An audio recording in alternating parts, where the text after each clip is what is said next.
This is a lecture from Open Tuition. For the free lecture notes that go with this podcast, please visit opentuition.com. So chapter 12 in the notes, inventory. There's really not a lot to say about it. You should know from your early days, either from F3 or equivalent, or from your university days, that all current assets are valued at the lower of cost and the net realizable value. Inventory, obviously, is the classic example of net realizable value valuations of inventory. The accruals concept requires revenues associated costs to be matched, and if I've bought some goods and I haven't sold them, if they're still in my inventory, then it's not an expense of this year, it's an expense of next year. Inventory comprises raw material, production supplies, work in progress, finished goods, goods in a saleable condition. So it's all or any of those. The valuation, lower of cost and NRV. Cost includes all those costs incurred bringing the inventory to its present location and condition, including purchase costs, conversion costs and others.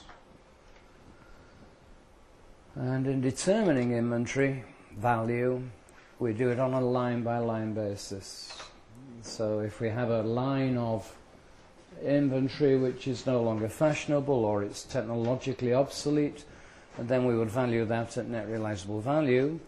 If we have a line of inventory which is selling very profitably, then we'll value that at cost. We do it on a line-by-line basis, each and individually as well. If I count the desks in the room here, and there are 50 desks, but this particular one here is damaged, then I will value that one. It's a damaged value, NRV, and I will value all the others at cost. Purchase costing comprises purchase price, import duties and other taxes, and non-recoverable taxes, therefore. If I'm not a PVN registered, if I'm not VAT registered, then the purchase cost will include the VAT.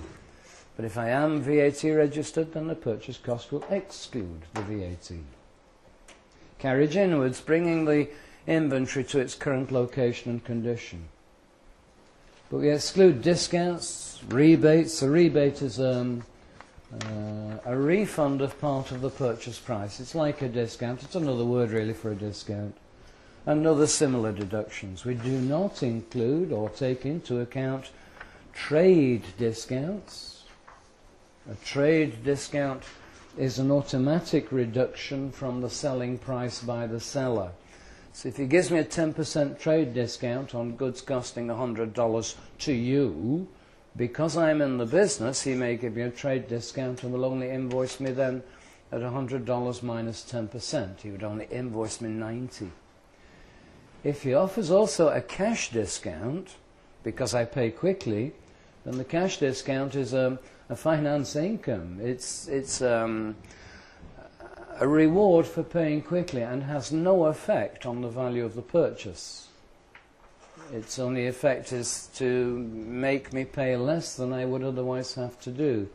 So if he's invoiced me at $90, having deducted 10% trade discount, if he now gives me another 5% cash discount, the inventory is still valued at $90, not therefore at £85.50. That clear? So cash discounts are not deducted from purchase costs, but a trade discount was never actually seen. When he invoices me, he will invoice me at 90. He won't invoice me at 100 minus 10% discount. He will invoice me at 90, and that will be my inventory value. Page 68, conversion costs, bringing the inventory to its current location and condition. Costs which are directly related to units of production, like direct labor, direct expenses, subcontract costs, clearly direct material, all of those will be included as part of the valuation of inventory, together with the systematic allocation of appropriate overheads, including converting materials into finished goods. Fixed production overheads are included on an absorption cost basis, as they should be, and fixed production overheads are included on the basis of normal activity. If we're having to work harder, or if we work more efficiently, effectively, if we produce more goods than we had anticipated producing, that would be abnormal activity. We would be recovering our fixed overheads rather quicker than we had anticipated. So we allocate and apportion fixed overheads on the basis of normal activity. In periods of abnormally high activity, then, fixed overhead allocation per unit should be reduced and reassessed. Determining costs may be achieved in a number of ways. There's two identified as the acceptable methods within IFRS. There's the FIFO basis, the first in, first out basis, and also the weighted average basis, the weighted average value of the stock. But there are others which are equally acceptable. For instance, actual cost. If I can identify a particular stock item and say that did cost me so much, and that other one there cost me so much, and that one over there cost me so much, then I would value them on an actual cost basis. I'm thinking of the business of a person who buys and sells used cars. They know precisely how much each car has cost them when they bought it. And if that's their inventory is used cars, second-hand cars, then they can value them on an actual cost basis. Another one is the retail price basis, or the retail system. Supermarkets, I believe, supermarkets value their inventory on a resale basis. They value them at the selling price less an acceptable profit margin. The normal profit margin, it may only be 10%, say, 5%. So they will value the resale value of all their inventory and then deduct this acceptable profit margin. That is an acceptable way. Another one, and it always surprises me, another method which is acceptable in certain circumstances is to value inventory on a replacement cost basis. Now that does surprise me, and I was shocked when I first read it in an ACC answer. But things like gold bars, or platinum, or tin, or zinc, or any commodity, I presume, coffee, for instance, a stock of coffee, this is allowed to be valued on a replacement cost basis, or a market cost basis. And that did shock me. LIFO down towards the bottom of that list, or at the bottom of that list. LIFO is no longer acceptable. The last in, first out method, which apparently is favoured by Americans. And another one which is also strictly forbidden is the base cost method, where we say that we have a level of stock below which we will never go. We may have 2,000 kilos of sugar, for instance, and we will never run our inventory down below 2,000 kilos. So we may have 15,000 kilos in inventory. 2,000 will be valued at very, very, very historic cost, and the remaining 13,000 kilos will be valued at the most recent cost valuation. Now that's not acceptable as a method, but having said that, there is the overall proviso, the overall provision within the IFRS, that if you break an IFRS, you can do so. If you're in breach of an IFRS, that is acceptable so long as it leads to truer and fairer financial statements.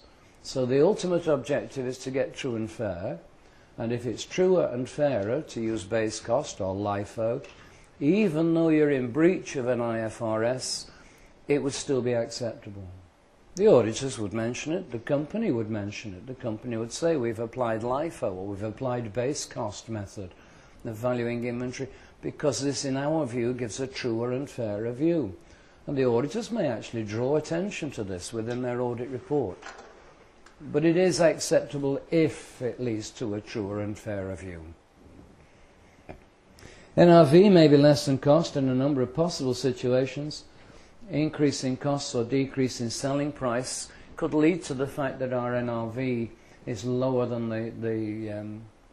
the cost of the item. If we're not able to pass on to our customers the increase in selling price that our supplier is charging us, then we're unable to value it at cost because the NRV is less. But of course, that can't happen continuously forever, because if I'm buying things for $100 and I'm only selling them for $95, then I'm not going to last long in business.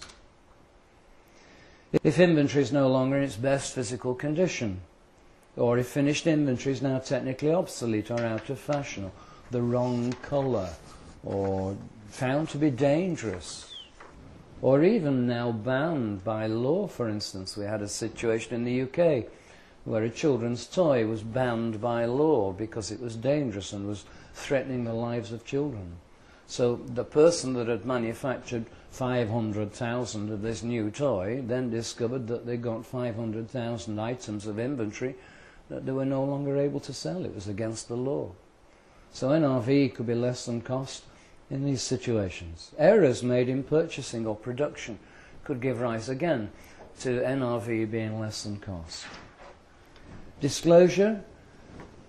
I never like teaching disclosure because it tends to go on and on and on. There are rare circumstances where the examiner will ask you about disclosure, but they are rare circumstances. And in those situations, I tend to suggest to you that disclosure is very much a common sense matter. What's the purpose of disclosure? Why do we have to disclose things in financial statements? What's the underlying reason behind the disclosure requirements of IFRS? Yegors. What's the underlying reason why we have to disclose information in financial statements? To give a clear and fair view. To give a true and fair view. Well, yes, ultimately to give truth. It's giving information. That's what it is. We're providing any person who may be interested enough to read the financial statements, we're providing them with that information which we think that they will possibly want to read. That's the reason for disclosure. It's to tell people, for instance, the basis of accounting, the accounting policies that we adopt, the brought forward situation, the changes in the year compared with last year. So it's giving people information about material matters within the financial statements on the understanding that these people are reading the financial statements and they are interested in this sort of thing.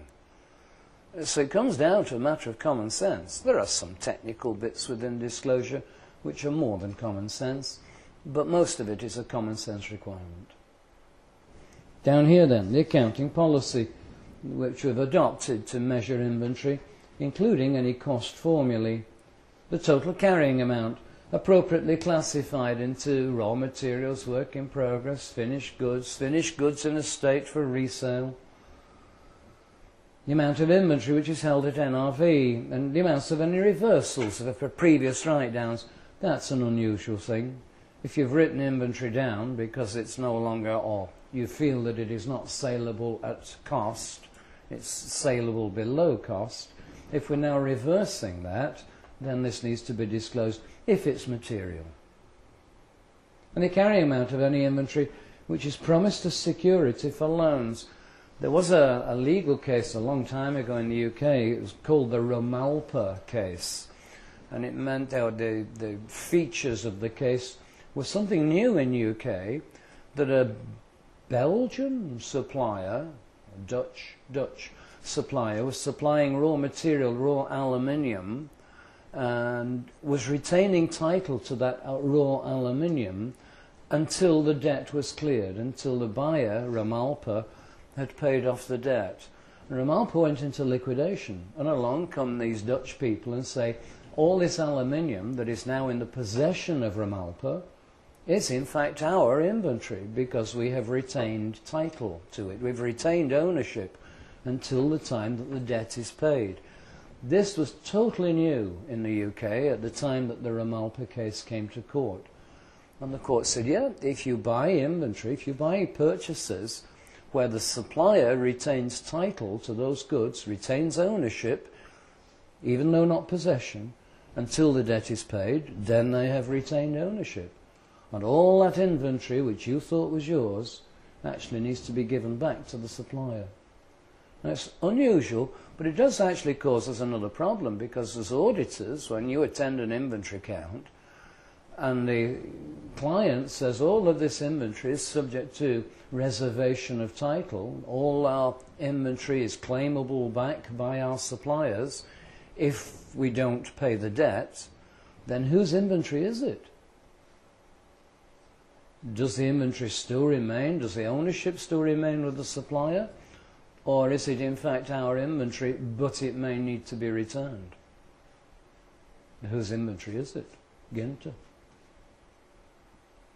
Vita? We can ask our auditors, Anastasia. Irina? It's the suppliers, actually. No, it is the suppliers, but we treat it as though the buyers. It's the buyer's inventory. So long as there are no indications of going concern problems at the company, then even though the supplier has got this reservation of title clause within the contract, we treat it as though it were the inventory of the buyer. Is that what you said? Okay, that will do for chapter 12.